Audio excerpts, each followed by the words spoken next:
Welcome to Kenton's videos. Enjoy the video. In this video, I will explain how to fix a broken zipper on a dress.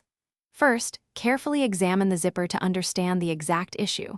Is it a separated track, a stuck slider, or perhaps a missing tooth? Having a clear diagnosis will guide your repair process. You will need a few basic tools, such as small pliers, a needle, and some matching thread. This initial assessment is crucial. If your zipper teeth are misaligned, grab a pair of needle nose pliers. Gently squeeze and adjust any bent teeth back into their correct position. Start from the bottom of the zipper and work your way up, ensuring each tooth is perfectly aligned.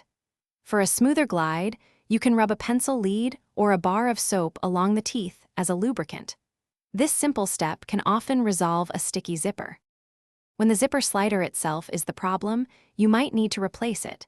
Carefully remove the old slider using small pliers or wire cutters. Then, slide a new slider onto the zipper teeth, usually from the top. Once the new slider is in place, you will need to sew a new zipper stop at the bottom to prevent it from coming off. Use strong thread and several stitches for durability. Sometimes, a zipper is beyond simple repair, especially if many teeth are missing or the surrounding fabric is significantly damaged. In such cases, replacing the entire zipper is the best solution. Carefully measure the length of the old zipper from the top stop to the bottom stop.